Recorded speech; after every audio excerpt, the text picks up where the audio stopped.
So by delivering the system, you open up a window or a period of considerable tension.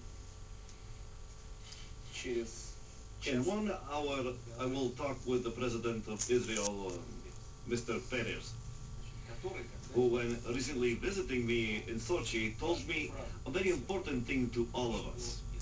He said Israel doesn't intend to deliver any strike against Iran. He said we are a peaceful country. We will not deal with such a blow. Therefore, any deliveries of systems, defensive systems which are aimed at protecting, cannot increase danger. They should reduce it. Now, if there are people who still have such plans, I believe they should reflect on all of these things. Our task being not to enhance Iran or to weaken Israel or vice versa.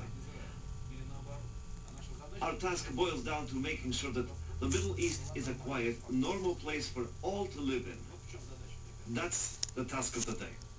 When Prime Minister Netanyahu was in Moscow, did you say this to him?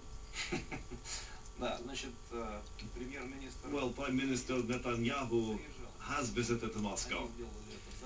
The Israelis did it behind closed doors, which was their decision. Frankly, I don't quite understand why they did that, but that's the decision of our partners. So we accepted it. I met with him, yes. If Israel were to attack Iran, would Russia support Iran in such a conflict? Russia will not support anyone or act in such circumstances. We are a peaceful country.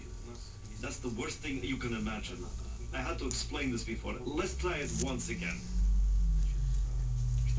What would follow that? First, a humanitarian catastrophe. A great number of refugees and an Iranian desire for revenge, not only to Israel, but let's be frank about it, but other countries as well, followed by a very unpredictable developments in the region. I believe that the scale of such a calamity would be hard to measure. Therefore, prior to deciding on such a strike, we need to weigh the situation cautiously. That would be absolutely sensible. But Israeli colleagues told me they don't want to do that, and I trust them.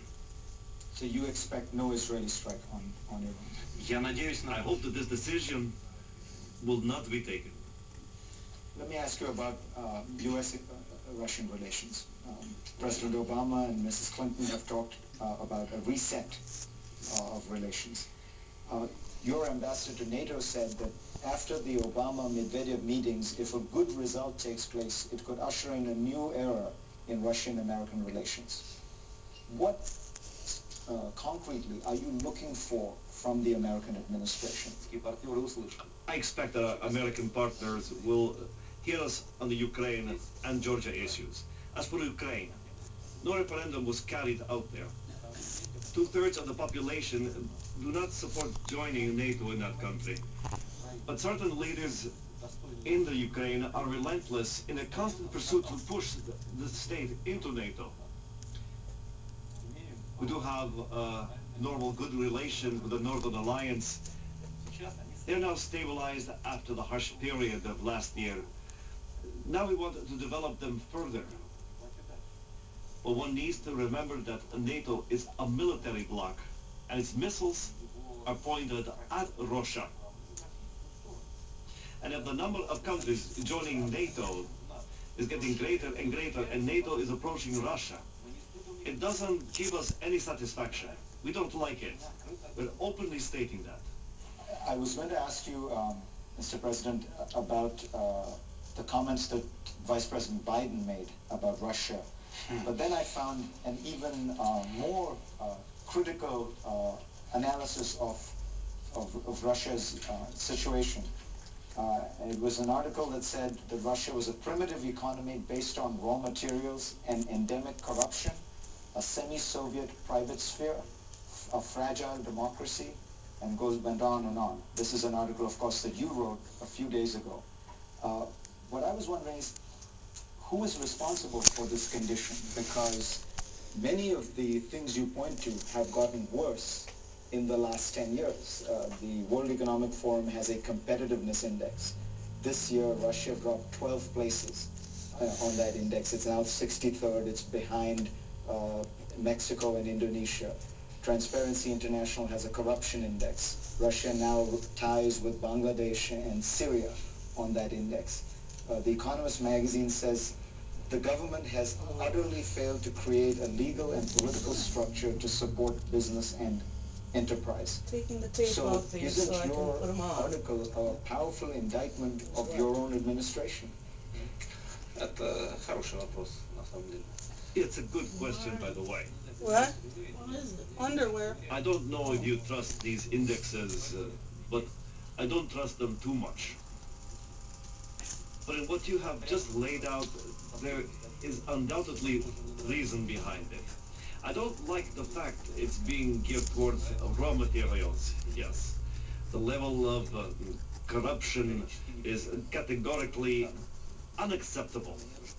What you have cited, and what I have cited in my own article, all of that emerged not just in the past decade, it surfaced in the Soviet era and in the 1990s. The truth of the matter is the overall living standards and the number of people who have become much wealthier have substantially grown over the past 10 years. That's a firm fact. I've mentioned this many times. Еще раз скажу. But that's because of the price of oil. That's not because of... Сейчас. Значит, No. 90-е годы Just, I should say, wait a second. In the 1990s, there were different upheavals with the prices on oil.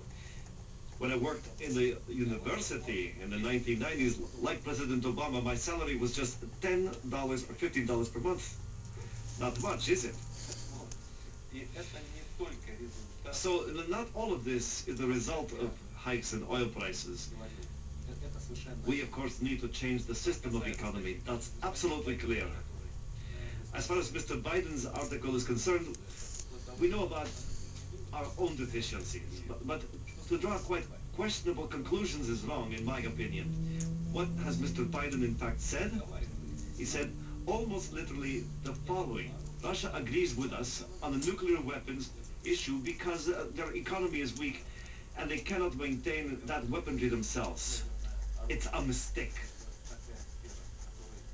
First, the nuclear weapons are such a sphere of influence that any state who has it pays great attention to it. And I'm sure that even the weakest states would reduce their defense expenditures last of all.